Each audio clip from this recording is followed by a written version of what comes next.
स्नातं चन्दनचार्चितं निजजनैः पुष्पाश्रुजालङ्कृतम् प्रातः सूर्यमयूखसेवितमुखम् श्रीचन्द्रसालोपरि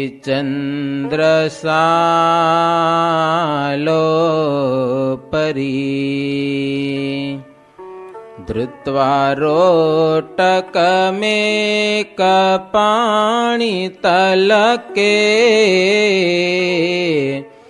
भङ्क्त्वान्यहस्तेन तं भुञ्जानं प्रविलोक्य सेवकगणान्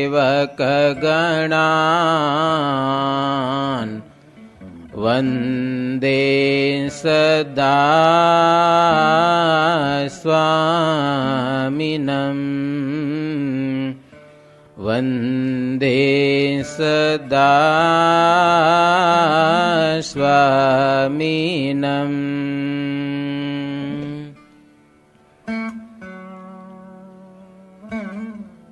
श्रूयतां देवदेवेश स्वामिनारायण प्रभो त्वदीयेनावधानेन कथयिष्ये शुभाः कथाः कथयिष्ये शुभाः कथाः।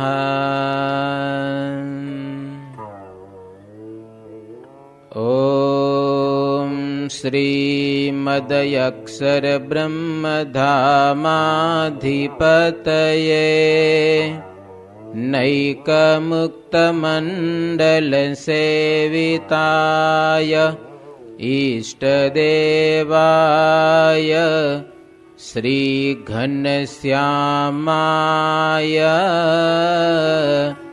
नमः। ॐ श्री हरिकृष्णाय नमः। ॐ श्री नरनारायण देवाय श्रीराधाकृष्ण देवाय नमः। ॐ श्री स्वामिनारायणाय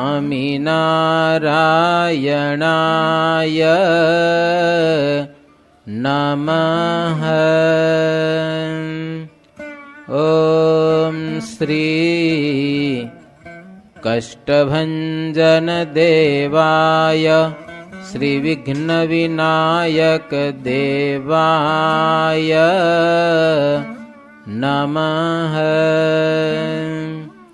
ॐ श्रीमद्भागवत परमहंसेभ्यो नमः। सहजानंद स्वामी महाराजनी जय। श्री घनश्याम महाराजनी जय। श्री स्वामीनारायण भगवाननी जय। વાલા ભક્તજનો, પિતૃઓની પાછળ કાંઈક સુકૃત કર્મ કરવું એ એના પુત્ર પરિવારનો ધર્મ છે, શાસ્ત્રનો મત છે. એવો સુકૃત કર્મ ઘણી પ્રકારના છે. ગાયોને ચારો નાખો, બ્રાહ્મણોને જમાડો, દાન દો, ગરીબોને આપો કાંઈક. ઘણી પ્રકારના સુકૃત કર્મમાં ભગવાનના જે ચરિત્રોનું શ્રવણ થાય એ સર્વ કરતા શ્રેષ્ઠ સુકૃત કર્મ છે. ગ્રંથનું નામ પૂછતા હતા. ગ્રંથ છે શ્રીહરિ ચરિત્રામૃત સાગર. શું? સાગર એટલે દરિયો. હવે દરિયામાં તો આપણે હવે ગમે ત્યાં પડીએ, સમજાય કે નહીં? એનો અંત તો આવતો જ નથી કોઈ. આવા 5 પુસ્તક છે, એટલે હું વચ્ચેથી જ તમને કથા સંભળાવીશ. વચ્ચેથી જ ઘનશ્યામ મહારાજે ભક્તિ માતાને અંત સમય જે ઉપદેશ આપેલો છે, ધર્મ અને ભક્તિને જે મહારાજે ઉપદેશ આપી અને ધામમાં મોકલ્યા, ત્યાંથી જ કથાની શરૂઆત કરવી છે મને. આ ગ્રંથની કથા, અને બહુ સુંદર કથા છે, મજાની કથા છે. આજે મીડિયાઓ દ્વારા તમે ઘણી પ્રકારે લાભ લઈ શકો છો. કેસેટો દ્વારા, ગાડીમાં, મોબાઈલમાં પણ આજે સિસ્ટમ આવી ગઈ. લ્યો તમે કથા સાંભળ્યા કરો, ખીચમ પડ્યો હોય એટલે કાંઈ નહીં. આજે ભગવાને લીલા લેર કરીએ. જો ઉપયોગ સારો કરો તો, વસ્તુનો ઉપયોગ સારો કરો તો ભગવાને બહુ લેર કરી છે. રાત્રે હુતા હુતા કથા સાંભળી શકાય. એટલા માટે ભગવાનના લીલા ચરિત્રોની કથા એ બહુ સુંદર કથા છે. શ્રીહરિ ચરિત્રામૃત સાગર એટલે ભગવાનના ચરિત્રનો એક દરિયો છે. ભક્તજનો, ગમે ત્યાં ચાંચ બોળો તો મીઠું ને મીઠું પાણી નીકળે. ઘનશ્યામ મહારાજ અયોધ્યામાં છે. મનમાં એક વિચાર છે કે આ ઘર બાર છોડી મારે વિશ્વના અનંત જીવોનું કલ્યાણ કરવું છે. ઘરે બેઠા નહીં થાય અને માત પિતાને મૂકીને પણ જવાય નહીં. એટલે ભક્તિ માતાને અંત સમયે તાવ આવ્યો તો, અને એમાં શ્રીહરિ હરિ ગીતા સંભળાવે છે ભક્તિ માતાને. સંત સમાગમની વાત કરી, ધર્મની વાત કરી, હવે જ્ઞાનની વાત કરે છે. જ્ઞાન, ધર્મ, જ્ઞાન, વૈરાગ્ય અને ભક્તિ એ 4 આપણા સંપ્રદાયના પાયા છે. ભક્તજનો, 4 થાંભલા છે. એ 4 વસ્તુ જીવનમાં હોવી જોઈએ. એમાં શ્રીહરિ માની આગળ જ્ઞાનના લક્ષણની વાત કહે છે. શ્રીહરિ કહે છે, હે માં, જ્ઞાન વસ્તુ કોને કહેવાય? જે વસ્તુ જેવી હોય તેને પ્રમાણે કરીને તેવી જ રીતે જાણવી, તેને જ્ઞાન કહેવાય. જ્ઞાન એ ઘણી પ્રકારનું છે. સંસારનું બહુ જ્ઞાન હોય છે, પણ એમાં મુખ્ય જ્ઞાન એક તો જીવનું અને બીજું પરમાત્માનું. આત્મા અને પરમાત્માને ઓળખો તો બધું જ્ઞાન આવી ગયું. આત્મા શું છે? તો આ શરીરમાં રહેલો છે, હૃદય આકાશમાં નખથી શિખા પર્યંત વ્યાપીને રહેલો છે. કેવી રીતે? લોખંડનો ગોળો તમે લાલ કર્યો હોય, ગરમ કર્યો હોય, અગ્નિ એમાં ઓતપ્રોત વ્યાપીને રહેલો છે. એમાં આખા શરીરમાં જીવ વ્યાપીને રહેલો છે, પણ મુખ્ય સત્તા એની હૃદયમાં છે. દેહના વિકારથી જીવ વિકાર પામતો નથી, નિર્વિકારી છે. એને કાંઈ નથી થતું. એને હાથ કપાઈ જાય, તમારો પગ કપાઈ જાય, કાંઈ જીવને કાંઈ થતું નથી, નિર્વિકારી છે. નિત્ય છે અને ચેતન છે. અણુ જેવો અતિ સૂક્ષ્મ છે. એવી રીતે જીવાત્માને સમજવો. અને એવા જીવાત્માને વિશે પરમાત્મા બેઠા છે. પરમાત્માને કેવી રીતે જાણવા? માયાનો ગુણ લેશ માત્ર પણ ભગવાનમાં નથી. આપણે ભગવાનનું ભજન શું કામ કરીએ? આપણામાં માયાના ગુણો પડ્યા છે, અને એ ગુણોને કાઢવા છે આપણે, એટલે ભગવાનનું ભજન કરીએ. કારણ કે એમાં માયાનો ગુણ નથી. એનું જેટલું સ્મરણ કરો એટલા આપણામાંથી માયાના ગુણો હટે. માઈક તો એ ભગવાન છે, એને પરમેશ્વર કહેલા છે. વિષ્ણુ ઈશ્વર, ઈશ્વરના પણ ઈશ્વર, નારાયણ, ભગવાન, વાસુદેવ, એવા અનેક નામે કહેવાય છે. અને જે ભગવાન છે બ્રહ્મરૂપ મુક્તોને પણ ઉપાસના કરવા યોગ્ય છે. કોટી કોટી સૂર્ય ચંદ્રથી પણ અધિક પ્રકાશે યુક્ત છે એ ભગવાન. 8 આવરણે યુક્ત અનંત બ્રહ્માંડ, એ આખા એવા બ્રહ્માંડો જેના અણુને વિશે રહેલા છે, ભગવાનને વિશે અણુની સમાન રહેલા છે. વળી એવા બ્રહ્માંડો જ્યાં અણુની સમાન રહેલા છે એવું તો એનું અક્ષરધામ છે. ભગવાન કેવા હશે? અક્ષરધામમાં આવડા બ્રહ્માંડો તો અણુ જેવા ઉડતા ફરે છે, ગણતરી નથી. એવું તો એને રહેવાનું ઘર છે ભગવાનનું. તમે ક્યાંક જતા હો ને મોટો બંગલો દેખો તો એમ થાય કે શેઠિયો કોઈ સારો રહેતો હશે, બાગ બગીચા ઉભું થાય, લાઈટ બહુ જોરદાર હોય ને તો એમ લાગે કે મોટો માણસ હશે. એમ મહારાજ કે કલ્પના કરો અક્ષરધામ આવું છે જેનું તો એ પોતે કેવા હશે. મને ભગવાન છે અક્ષરથી પણ પર છે અને સર્વના અંતર્યામી છે. ऐसे अक्षरधाम निवासी महासमर्थ रहेयूं अविनाशी अलौकिक महास्वरूप रहाए अक्षरादि के आत्मा कहाए अक्षर तीन से पर ही रहावा सब जीयंतर जामी कहावा ऐसी रीत कर वेद से जाकू प्रतिपादन करे जोताकू सर्वोपरि श्री हरि नाम जाही चरित्र गुण अपार है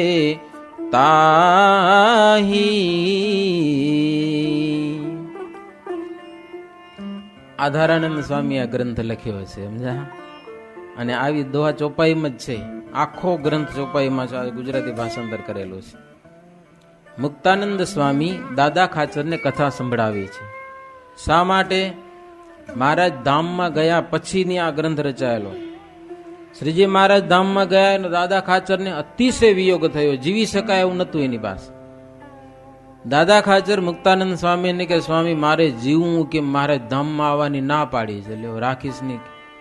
સચ્ચિદાનંદ સ્વામી ગયા હતા, પાછા વાળ્યા હતા, ખબર એ સિદ્ધાનંદ સ્વામી, આ સિદ્ધાનંદ સ્વામી સચ્ચિદાનંદ સ્વામીના શિષ્ય. તો મારેથી જીવાય એમ નથી, કાંઈક ઉપાય બતાવો. મુક્તાનંદ સ્વામી કે કાંઈ નહીં, તમને મહારાજના ચરિત્રો કહું, તમે સાંભળો. મુક્તાનંદ સ્વામી મહારાજના જન્મથી માંડી કરીને એક પછી એક જે વાતો કરી છે ને ઘનશ્યામ મહારાજ બધી દાદા ખાચરને સંભળાવે છે. શું કામ? આત્માની શાંતિને માટે, મહારાજના વિયોગને દૂર કરવા માટેની આ કથા છે ભક્તજનો. હવે આ તો જ્ઞાનની વાત છે એટલે થોડીક વાર તમને તકલીફ થાય કદાચ, સમજ્યા? હવે પરમાત્મા અક્ષરધામમાં બેઠા છે અને બ્રહ્માંડોને સર્જવાની ઈચ્છા થાય ત્યારે શું કરે? અક્ષર પુરુષ દ્વારા મૂળ માયા તરફ દ્રષ્ટિ કરે ભગવાન. માત્ર દ્રષ્ટિરૂપ માયાને વિશે ગર્ભધારણ કરે. પછી પ્રધાન અને પુરુષ તેમાંથી બ્રહ્માંડના કારણરૂપ તત્વો સર્જાય. એમાં પ્રથમ તો પ્રધાન પ્રકૃતિમાંથી તત્વ ઉપજે, 3 પ્રકારનું, સાત્વિક, રાજસ અને તામસ. એ 3 પ્રકારનું માંથી અહંકાર થાય છે. તામસ અહંકારમાંથી શું ઉત્પન્ન થાય? શબ્દ ઉત્પન્ન થાય. પેલો ઓલો શબ્દ તામસ અહંકારમાંથી. પછી આખી લાઈન હાલે. શબ્દ ઉત્પન્ન થાય, શબ્દમાંથી આકાશ ઉપજે, આકાશમાંથી સ્પર્શ, સ્પર્શમાંથી વાયુ, વાયુમાંથી રૂપ, રૂપમાંથી તેજ, તેજમાંથી રસ માત્ર, અને રસમાંથી જળ, જળમાંથી ગંધ, ગંધમાંથી પૃથ્વી. આ પંચમહાભૂતો બધા ઉત્પન્ન થાય. એની માત્રાઓ અને પંચભૂતો. ત્યાર પછી રાજસ અહંકાર થકી શ્રોત્ર, ત્વક, ચક્ષુ, રસના અને ઘ્રાણ, આ 5 જ્ઞાન ઇન્દ્રિયો, વાઘ, પાણી, પાદ, પાય, ઉપસ્થ, આ 5 કર્મ ઇન્દ્રિયો એ ઉત્પન્ન થાય છે અને બુદ્ધિ ઉત્પન્ન થાય છે. અને સાત્વિક અહંકાર થકી મન અને ઇન્દ્રિયોના દેવતા એ ઉત્પન્ન થાય છે. આ બધા તત્વો સર્જાણા. બધા તત્વો ભેળા થઈને વિરાટ નામે દેહ સર્જે. પણ વિરાટ ઊભું થઈ શકે નહીં. ભગવાન એમાં પ્રવેશ કરે એટલે એ વિરાટ ઊભા થાય. વિરાટ નારાયણ, ઈ નારાયણ પોતાના અંગમાંથી ઉત્પન્ન થયેલું જળ એમાં શયન કરે એટલા માટે એને નારાયણ કહેવાય. એ વિરાટ પુરુષની નાભીમાંથી કમળ ઉત્પન્ન થયું, એક પાણીમાં સૂતા છે. તેમાંથી રજોગુણમય બ્રહ્મા ઉત્પન્ન થયા. બ્રહ્મા રૂપે થઈને ભગવાન મરીચ્યાદિક પ્રજાપતિઓની સૃષ્ટિ કરી. સ્વયંભૂ મનુ, દેવતાઓ, ઋષિઓ, પિતૃઓ, ગંધર્વો, મનુષ્ય, પશુ, પક્ષી, રાક્ષસ, અપ્સરાઓ, નાગ, કિન્નરો, જીવ જંતુ, આકાશ, જળમાં, આકાશમાં, પૃથ્વીમાં જે જીવ જંતુ રહેલા છે ને બધાને ઉત્પન્ન કરે. કરનારા એક જ ભગવાન હો. જો શિવ દ્વારા ભગવાન વિનાશ કરે, બ્રહ્મા દ્વારા સૃષ્ટિ કરે ને વિષ્ણુ દ્વારા પાલન પોષણ કરે, કરનારા ભગવાન જ છે. અને એ ભગવાને આવી જબરજસ્ત વિશાળ સૃષ્ટિ રચી.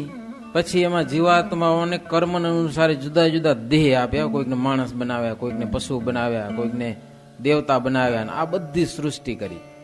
હવે માણસોને ભગવાને સ્વતંત્રતા આપી, જેમ ફાવે તેમ કરો. સમજા? ફાવે તેમ કરો. છતાંય કાબુ રાખ્યો એના ઉપર. શાસ્ત્રો, સંતો, વેદો આ બધા કાબુ કરવા રાખ્યા. હવે માણસ સ્વતંત્ર છે હકીકતમાં. જે ધારે કરી શકે, નથી કરી. તમને એમ લાગે મારે કે પાપ કર્મ કરવું છે, તમે કરી શકો. ભગવાન તમને રોકવા આવે કોઈ દી? સાચું કહેજો.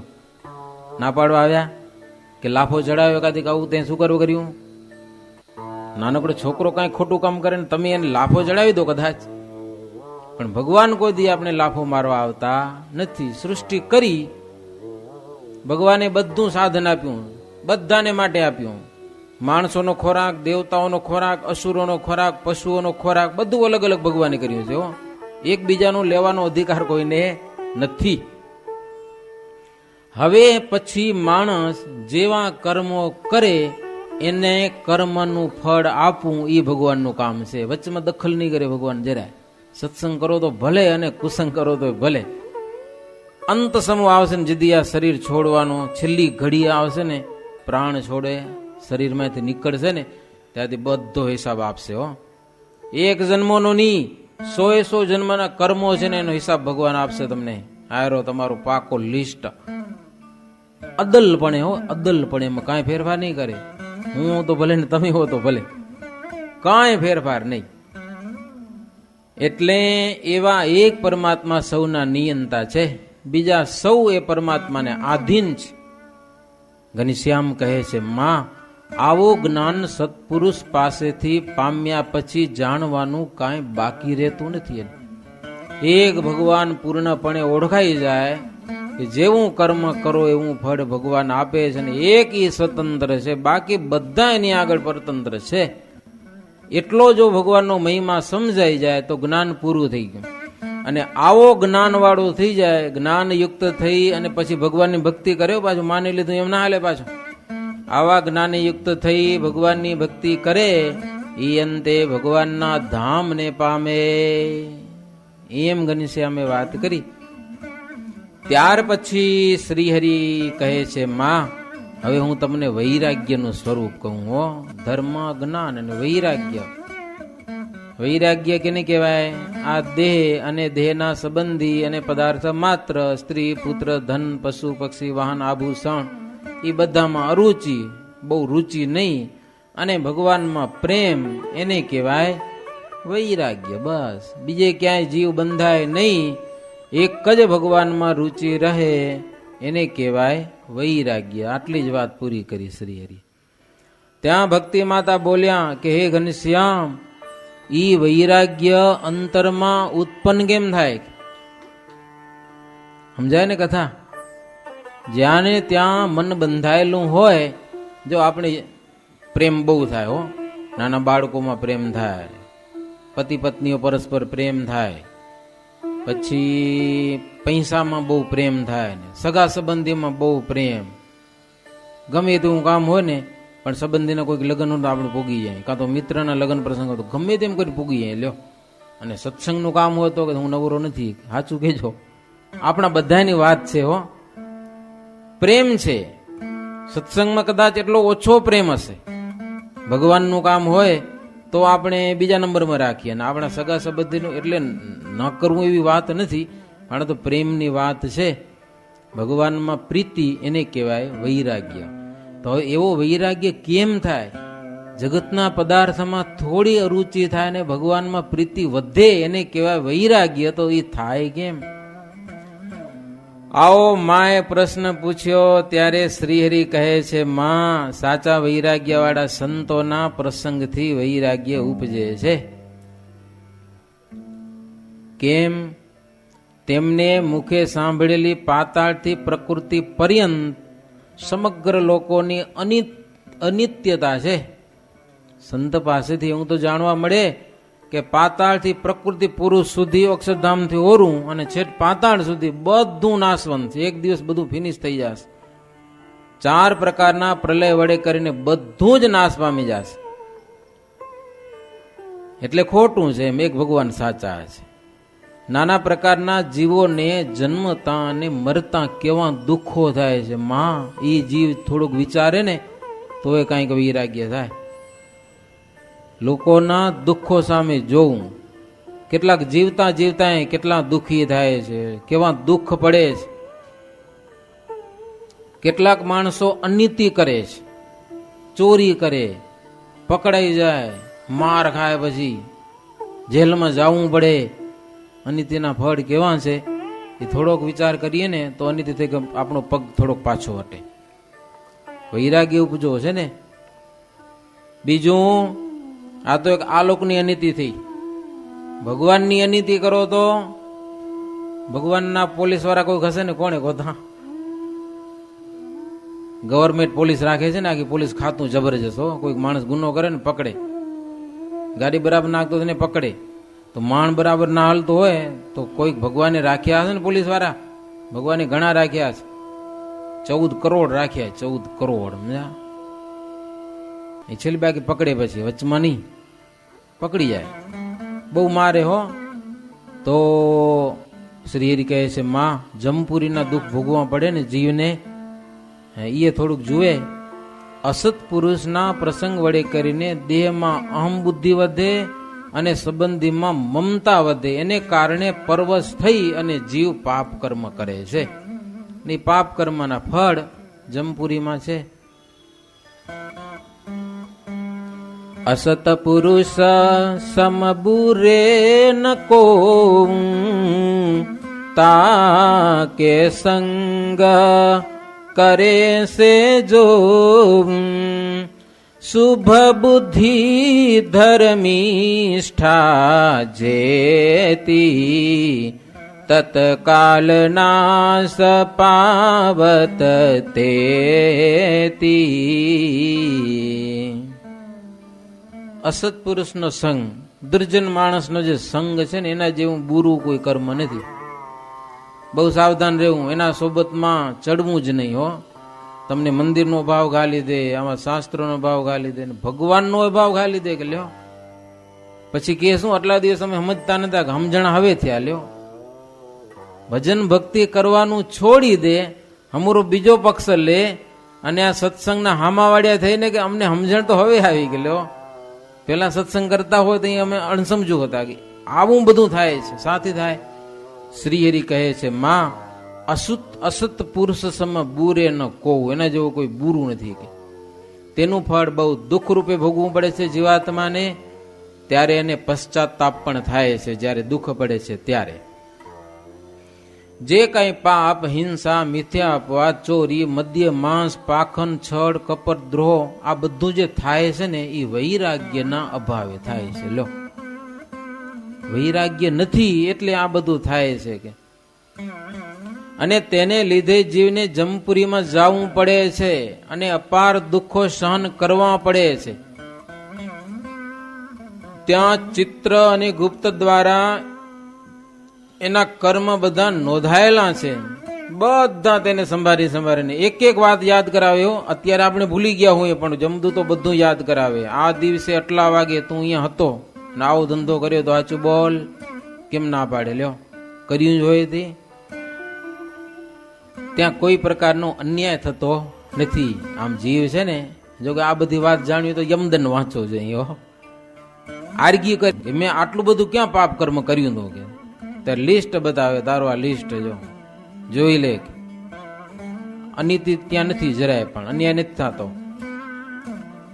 શ્રીહરિ કે માં જેમ રસોઈ બનાવવી હોય અથવા તો કંઈક પાત્ર બનાવવું હોય, દાગીનું બનાવવું હોય તો અગ્નિ વિના તો તૈયાર થાય નહીં.